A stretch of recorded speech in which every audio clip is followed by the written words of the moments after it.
Pada hari ini saudara-saudara, kita akan merenungkan kebenaran firman Tuhan dari 1 Samuel 12 ayat 1 sampai 25.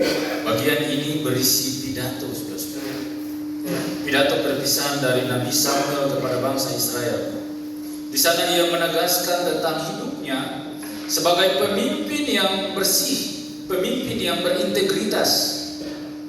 Lalu mengingatkan umatnya supaya tetap setia kepada Tuhan.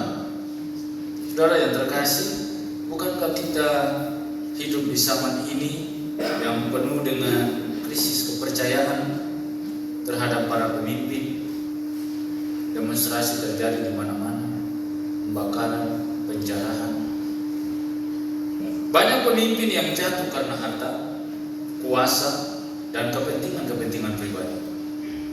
Bangsa kita bahkan seringkali kecewa karena pemimpin yang dipilih dengan harapan besar ternyata tersandung kasus korupsi. Dan di situasi seperti ini, firman Tuhan hari ini mengingatkan kita pada dua hal penting.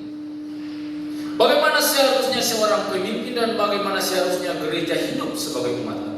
Samuel berada pada posisi pemimpin bersih dan berwibawa pada ayat 1 sampai ayat 5 menegaskan seperti itu.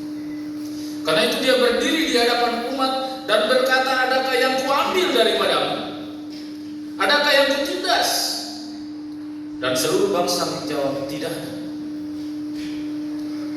Samuel bisa mempertanggungjawabkan hidupnya. Dan pemimpin yang bersih adalah pemimpin yang hidupnya transparan, saudara-saudara. Tidak mencari keuntungan diri sendiri. Dan wibawa bukan soal jabatan.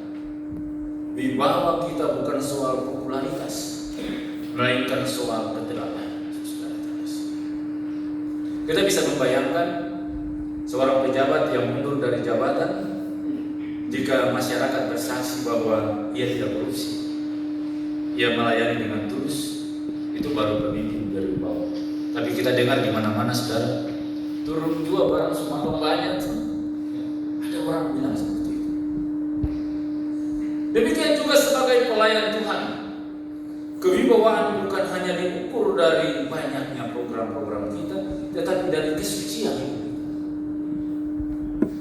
Karena itu kita dipanggil untuk meneladani Samuel, entah kita pemimpin gereja, entah kita kepala keluarga, atau pemimpin di tempat-tempat kerja. Marilah kita menjadi teladan dalam kejujuran dan ketulusan. Hari ini kita semua diajak untuk berbuah selaku gereja-gereja yang hidup. Samuel mengingatkan umat Israel bahwa sekalipun mereka kini punya raja, yang terpenting adalah tetap setia kepada Allah. Sebab berkat dan kelangsungan hidup mereka bergantung kepada ketaatan terhadap Allah. Saudara-saudara yang terkasih, gereja yang berbuah adalah gereja yang hidup dalam ketaatan kepada Kristus. Bukan hanya sibuk beribadah saja, tetapi harus juga menghasilkan kasih, keadilan, dan damai sejahtera. Biasanya saudara-saudara, kalau pohon mangga yang besar dan rindang itu, tapi kalau dia tidak berbuah akan diabaikan orang. Tapi pohon kecil yang berbuah manis akan dicari. Gereja pun demikian, saudara-saudara yang terkasih. Bukan gedung negara atau jumlah jemaat yang menentukan, tetapi jemaat kita dilihat dari kehadirannya, dirasakan orang di sekitar, apakah ada kasih, apakah ada kepedulian dan pengharapan. Mari kita bertanya, apakah gereja kita sudah tumbuh ke dalam atau juga tumbuh keluar dengan menghasilkan buah yang dinikmati oleh dunia ini, oleh semua orang yang ada di sekitar kita. Sesungguhnya mari kita semua menghadirkan tanda-tanda sukacita dan kerajaan Allah, kasih, sukacita, damai sejahtera. Karena itu Samuel menutup pesannya dengan menekankan bahwa hanya dengan takut akan Tuhan dan setia kepadanya, umat akan selamat. Dengan kata lain, tanda kerajaan Allah hadir ketika umat hidup dalam ketaatan dan menghadirkan shalom Allah di tengah-tengah kehidupan bersama. Mari juga kita hadir sebagai gereja yang bergotong royong, gereja yang bersama-sama, gereja yang saling membantu, gereja yang juga memberi beasiswa kepada anak-anak, gereja yang menjadi pendamai di tengah konflik. Itulah tanda kerajaan Allah.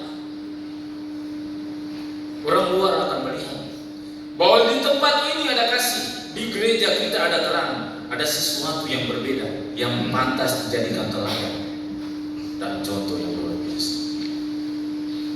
Karena itu saudara-saudara yang terkasih, kita semua hadir di sini sebagai gereja. Gereja bukan hanya berbicara tentang kerajaan Allah, tetapi menghadirkannya di tengah-tengah kehidupan.